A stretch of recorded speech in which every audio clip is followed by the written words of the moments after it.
Hello everyone and welcome back to the channel. Now I wanted to discuss today King Charles and Queen Camilla's trip to Australia, where they currently are visiting the country and then off to Samoa soon, and some of the conflicting headlines that have been coming out about this visit and some of the incidents that have happened so far. Now I'm sure many of you have seen the heckling of King Charles by an Australian senator.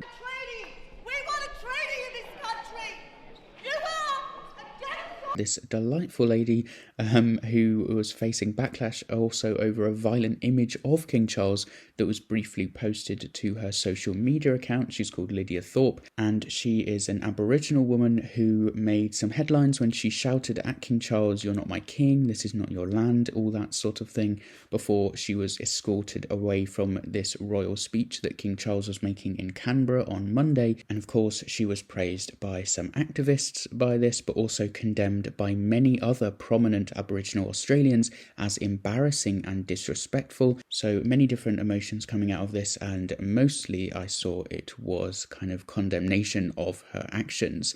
And then she later posted a cartoon on her Instagram account that was very, very inappropriate. It was a drawing that depicted King Charles being beheaded alongside his crown and was shared, apparently, according to her, by a staff member. But looking at her actions in the incident of her yelling at King Charles, being extremely disrespectful to the king, who is still the head of state, visiting the country, and she was demeaning her office. Definitely, she's this independent senator, and she apparently said she deleted it as soon as she saw, and she claims she would not intentionally share anything that could be seen to encourage violence against anyone, and this drew massive condemnation, adding to heavy scrutiny of her actions on Monday. And obviously there was then this elder, an Aboriginal elder, who formally welcomed King Charles and Queen Camilla to Ngunnawal country, who told The Guardian Australia, "Lydia Thorpe does not speak for me and my people, and I'm sure she doesn't speak for a lot of First Nations people."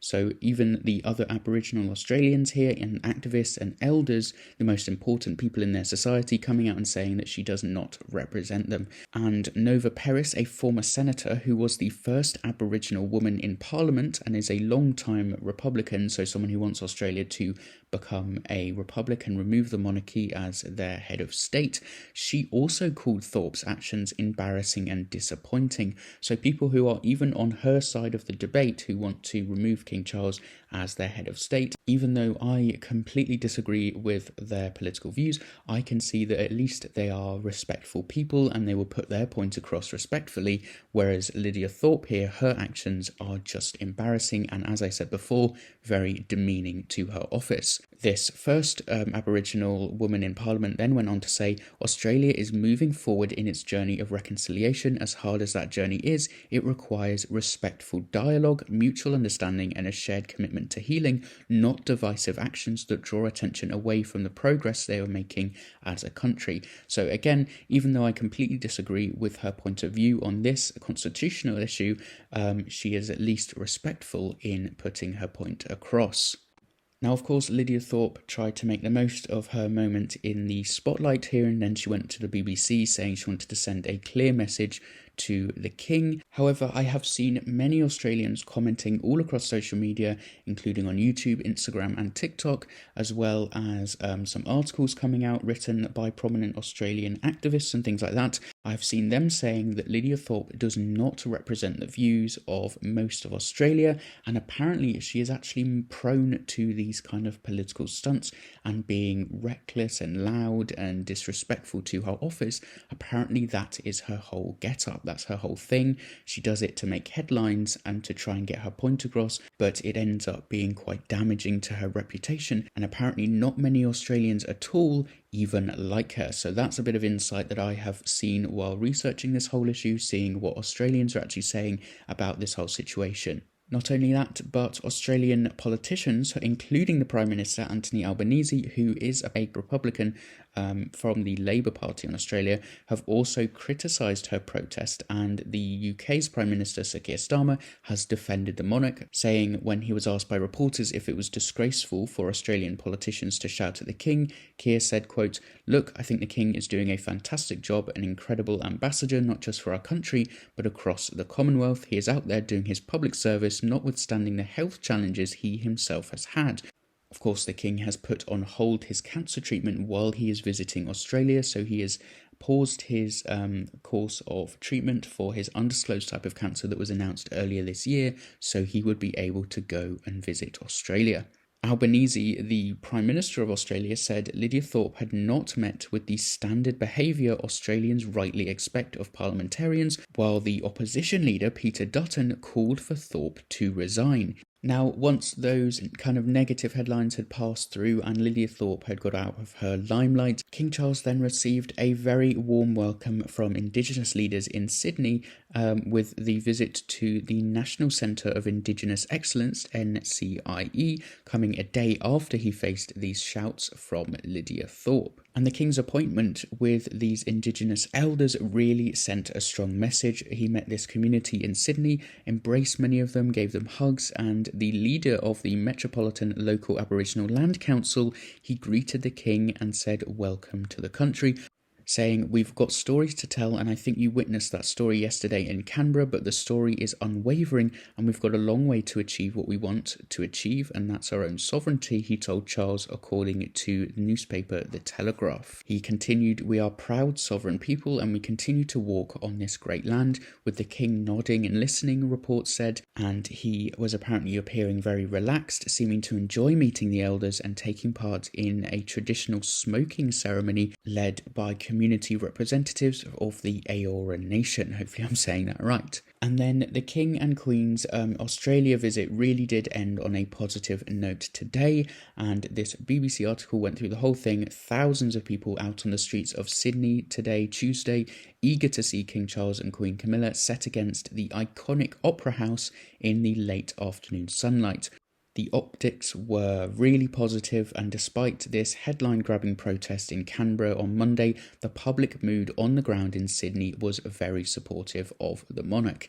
Getting to this point with a successful completion of this trip ahead of a poignant goodbye will have come as a huge relief to royal aides, because back in February, of course, it looked unlikely to happen with the King diagnosed with cancer and having treatment, but it stayed in the diary with modifications on the advice of doctors, and of course, the duration had been slightly shortened and the engagements had been arranged to avoid early starts and late finishes to help the King cope with this trip.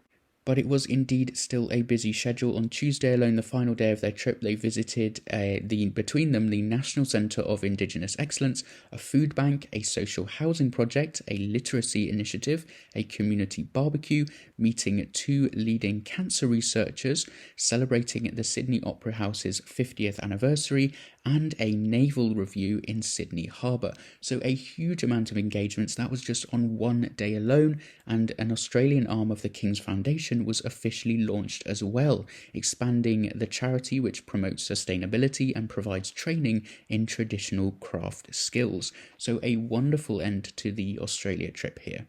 And the King seemed to cope really well with the crowds here. He was meeting people, laughing, shaking hands, having a great time. His health challenges don't seem to have shown up very much during this trip, and he appeared really moved, actually, with the response he'd had from the public on his first visit here as monarch, with the earlier protests being drowned out by positive people coming and supporting the King.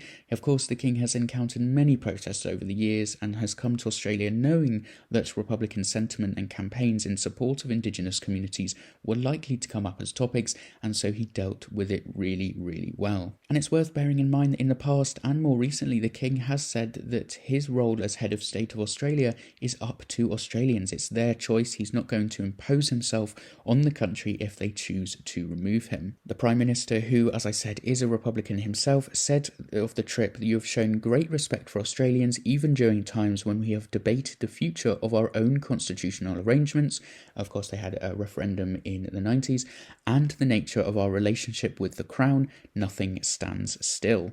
So that about wraps up the headlines, it ending on a really positive note as the King and Queen will be heading to Samoa for the Commonwealth Heads of Government meeting now. And despite the protest, this was something that the King knew would come up as a topic, and he dealt with it really well, and then was definitely moved by all the positive support on the final day, heading to so many different engagements and then meeting the adoring crowds at the end. I think it was a beautiful send-off for the King and Queen on their Australia trip. But let me know your thoughts in the comments down below. If you're Australian, I'd love to hear your thoughts as well. That would be really great to read. But as always, thank you very much for watching this video. Please like and subscribe if you enjoyed, and I will see you next time.